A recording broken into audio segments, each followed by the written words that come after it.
മറ്റു വാർത്തകളിലേക്ക്. വയനാട്ടിൽ വിസ തട്ടിപ്പിൽ ഒരാൾ അറസ്റ്റിൽ. കൽപ്പറ്റ സ്വദേശി ജോൺസനാണ് അറസ്റ്റിലായത്. ഭാര്യയും ഇൻസ്റ്റഗ്രാം ഇൻഫ്ലുവൻസറുമായ അന്ന ഗ്രേസും കേസിൽ പ്രതിയാണ്. ഇവർ മുൻകൂർ ജാമ്യ ഹർജിയുമായി കോടതിയെ സമീപിച്ചിട്ടുണ്ട്. അനീസ വിശദാംശങ്ങൾ നൽകും. അനീസ, എങ്ങനെയാണ് ഇവർ വിസ തട്ടിപ്പ് നടത്തിയത്?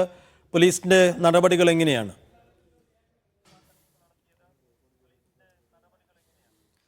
തീർച്ചയായും ഞെട്ടിക്കുന്ന വെളിപ്പെടുത്തലുകളാണ് ഇപ്പോൾ വരുന്നത്. ഇവർ ഇൻസ്റ്റഗ്രാമിൽ വലിയ ഫോളോവേഴ്സ് ഉള്ള ഇൻസ്റ്റഗ്രാം ഇൻഫ്ലുവൻസറാണ്. അത് മറയാക്കിക്കൊണ്ടാണ് അവർ ആളുകളിൽ വിശ്വാസം പിടിച്ചു പറ്റിയത് എന്നാണ് മനസ്സിലാകുന്നത്. ഈ ജോൺസണെ മാത്രമാണ് ഇപ്പോൾ അറസ്റ്റ് ചെയ്തിട്ടുള്ളത്. ജോൺസൺ ഈ ഇൻസ്റ്റഗ്രാം അന്നയുടെ ഭർത്താവാണ്.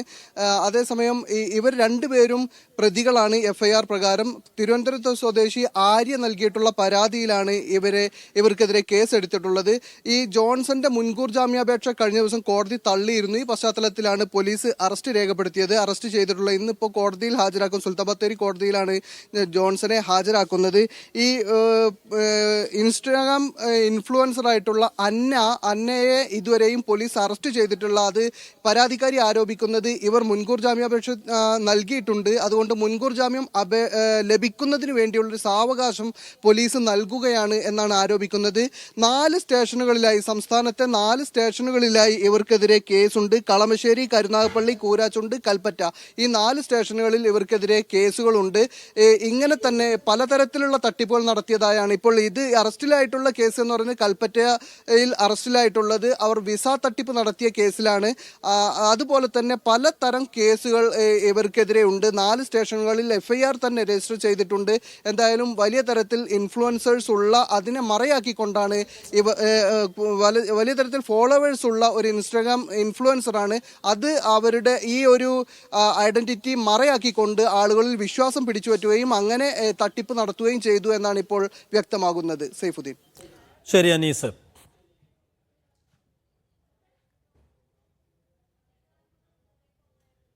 വയനാട്ടിലാണ് വിസ തട്ടിപ്പിൽ ഒരാൾ അറസ്റ്റിലായത്.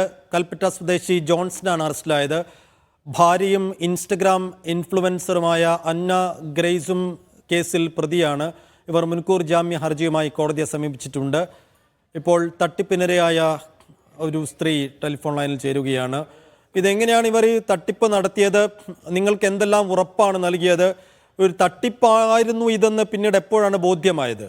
സാർ എന്ന് പറഞ്ഞാൽ ഇവർ ആദ്യമേ ഞങ്ങൾ സോഷ്യൽ മീഡിയ വഴിയാണ് പരിചയപ്പെടുന്നത്. എന്നിട്ടാണ് അപ്പൊ ഇവർ പറഞ്ഞു UK കേരള വിസ എടുത്ത് തരാം എന്നും പറഞ്ഞ് ഞങ്ങളെ കയ്യിൽ നിന്ന് പല തവണകളിലായിട്ടാണ് ലക്ഷങ്ങൾ തട്ടിയെടുത്തത്. അതിൽ 44 മൊത്തം 44 ലക്ഷം രൂപയ്ക്ക് പുറത്തുണ്ട്. 44 ലക്ഷം രൂപ നിങ്ങൾ ഈ UK ഒറ്റ വിസയ്ക്ക് വേണ്ടി അവർക്ക് നൽകിയോ? അതെന്ന് പറഞ്ഞാല് ഞങ്ങൾക്ക് UK പോകാനായിട്ട് ഇവർ ആദ്യം അക്കൗണ്ടുകളിൽ ഇടാൻ പറഞ്ഞു. ഇവർ പല പല ആൾക്കാരെ അക്കൗണ്ടുകളാണ് സാർ പൈസ ഇടിപ്പിക്കുന്നത്. എന്നിട്ട് എന്ന് പറഞ്ഞാൽ അവര് ഓഫീസിലെ വേണ്ടിയാണോ ഇത്രയും പണം നൽകിയത്? വിസ ചെയ്ത് തരാൻ എന്റെ ഹസ്ബൻഡിനെന്ന് പറഞ്ഞാണ് ലാസ്റ്റ് ഒരു 6 ലക്ഷം രൂപ ഞങ്ങളെ കയ്യിൽ നിന്ന് തട്ടിയെടുത്തത്.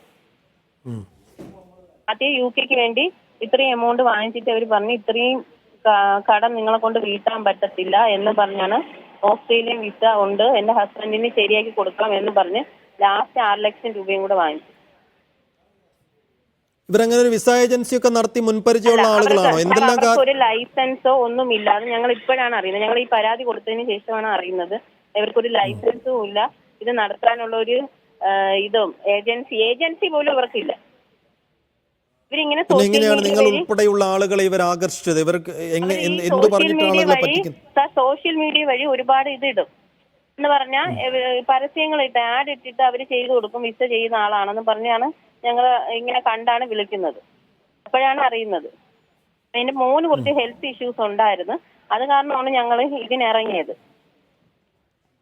ഇവർ ഈ അന്ന ഗ്രേസ് ഇൻസ്റ്റഗ്രാം ഇൻഫ്ലുവൻസർ ആണല്ലേ? ഇവർ എന്ത് വീഡിയോ ആണ് ചെയ്യുന്നത്? ഈ വിദേശ ജോലിയുമായി ബന്ധപ്പെട്ട വീഡിയോസ് എന്ന് പറഞ്ഞാൽ ഇവരൊരു മെയിൻ ഇതെന്ന് പറഞ്ഞാൽ ഞങ്ങളെ ഇങ്ങനെ വിളിക്കും. നിങ്ങൾക്ക് വിസ ചെയ്തു തരാം എന്ന് പറയും. 3 ലക്ഷം രൂപ തന്നാൽ മതി.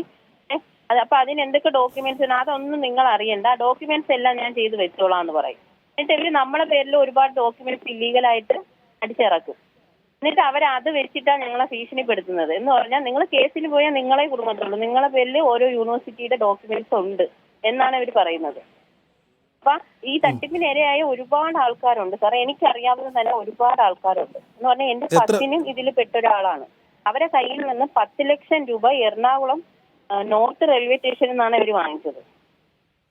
ഒരാൾക്ക് പോലും ഇതുവരെ ജോലി ശരിയാക്കി കൊടുത്തിട്ടുമില്ല. ഒറ്റ മനുഷ്യരെ അവർ വിട്ടിട്ടില്ല സാർ, ഒറ്റ മനുഷ്യരും വിട്ടിട്ടില്ല. പക്ഷെ ആരോ 2 പേരെങ്ങാണ്ട് അവിടെ UK എത്തിയിട്ട് അവർക്ക് ജോലി ഇല്ലാതെ കിടക്കുക. എന്ന് പറഞ്ഞാൽ ജോബ് ഇല്ലാത്ത വിസയാണ് ഇവരെടുത്ത് കൊടുക്കുന്നത്. ഇതിപ്പോ തട്ടിപ്പാണെന്ന് ബോധ്യമായതോടെ നിങ്ങൾ പിന്നീട് എന്താണ് ചെയ്തത്? ഇപ്പോ സാർ ഞങ്ങൾ റീഫണ്ട് പറഞ്ഞു, ഞങ്ങൾ ഒരുപാട് പ്രാവശ്യം റീഫണ്ട് പറഞ്ഞു. അപ്പൊ ഇവരെന്തോ ചെയ്ത് റീഫണ്ട് തരാൻ പറ്റൂല, വേണമെങ്കിൽ വിസ എടുത്ത് തരാമെന്ന് പറഞ്ഞിട്ട് ആ ഒരു ഇതിലാണ് ഞങ്ങൾ ആ ലാസ്റ്റ് 6 ലക്ഷം രൂപ ഓസ്ട്രേലിയയിൽ പോകാനെന്ന് പറഞ്ഞ് ഇവർ വാങ്ങിക്കുന്നത്. എന്നിട്ട് വിസ ഒന്നും നടക്കത്തില്ല എന്നായി ഞങ്ങൾ റീഫണ്ട് പറഞ്ഞിട്ട് ഇവർ ഒരു വിധത്തിൽ തരത്തില്ല. പിന്നെ അവർക്ക് ഭീഷണിയുടെ മുഴവായി എന്ന് പറഞ്ഞാൽ ഇവർ ഓരോ ഡോക്യുമെന്റ്സുകൾ ഉണ്ടാക്കി വെച്ചിരിക്കുകയാണ്. എന്ന് പറഞ്ഞാൽ നമ്മൾ ഈ ഡോക്യുമെന്റ്സിന്റെ ഇത് വെച്ച് നിങ്ങളെ കേസിൽ കൊടുക്കും എന്നുള്ള രീതിയിലാണ് പിന്നെ അവർ സംസാരിക്കുന്നത്. അപ്പൊ ഞങ്ങൾക്ക് ഇത്രയും ലക്ഷം രൂപ പോയിരിക്കുമ്പോൾ ഞങ്ങൾക്കൊരു നീതി വേണ്ടേ സാർ? എന്നിട്ട് പോലും 1-ാം പ്രതിയായ അന്നയെ ഇതുവരെ അറസ്റ്റ് ചെയ്തിട്ടില്ല. ഇപ്പൊ 2-ാം പ്രതിയായ ജോൺസനെയാണ് അറസ്റ്റ് ചെയ്തിരിക്കുന്നത്. എന്നിട്ട് അതിലും ഒരു കള്ളത്തരം കാണിക്കുന്നുണ്ട് അന്ന. എന്ന് പറഞ്ഞാൽ ഈ ജോൺസന്റെ അക്കൗണ്ടിൽ ഞാൻ പൈസ ഇട്ട് കൊടുത്തിട്ടുണ്ട്. ഇവര് പറയുന്നത് ജോൺസന്റെ അക്കൗണ്ടിൽ ഞാൻ പൈസ ഇട്ടിട്ടില്ല എന്നാണ്. അതിന്റെ പ്രൂഫ് അടക്കം എവിഡൻസ് സകലതും ഞാൻ കോർട്ടിലും കൊടുത്തിട്ടുണ്ട്, പോലീസ് സ്റ്റേഷനിലും കൈമാറിയതാണ്. ഇതിപ്പോൾ ഈ അന്നയെ അറസ്റ്റ് ചെയ്യാൻ വൈകുന്നത് എന്തായിരിക്കും? എന്താ മനസ്സിലാക്കുന്നത് പോലീസിൽ നിന്ന്? എനിക്ക് റീസൺ അറിയാൻ വയ്യ സാർ. എന്താണ് 1-ാം പ്രതി അറസ്റ്റ് ചെയ്യാത്ത ഈ കാര്യത്തിൽ? അതും ഇത്രയും ലക്ഷം രൂപയുടെ ഒരു തട്ടിപ്പ് നടത്തിയിട്ട് എനിക്കൊരു മാനുഷിക പരിഗണന കിട്ടുന്നില്ലല്ലോ. കാരണം എന്റെ മോന് ട്രീറ്റ്മെന്റിന് മന്ത്ലി 45,000 രൂപ ആവുന്നുണ്ട്. ആ പൈസ പോലും ഇല്ലാത്തൊരു സ്റ്റേജിൽ നിൽക്കുകയാണ് ഞാൻ.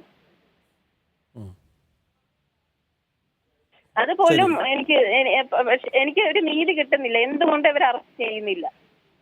അപ്പൊ ഇത്രയും ഒരു തട്ടിപ്പ് നടത്തി ഇനിയും ഇവർ ഈ സോഷ്യൽ മീഡിയ വഴി ഒരുപാട് ആൾക്കാരെ പറ്റിച്ച് പൈസകൾ ഉണ്ടാക്കും. അതിന് എന്തെങ്കിലും ഒരു ഹെൽപ്പ് ചെയ്യാൻ പറ്റുമെങ്കിൽ സാർ ചെയ്തു തരണം. ഈ സോഷ്യൽ മീഡിയ വഴി ഇനി ആരും വഞ്ചിക്കപ്പെടരുത്.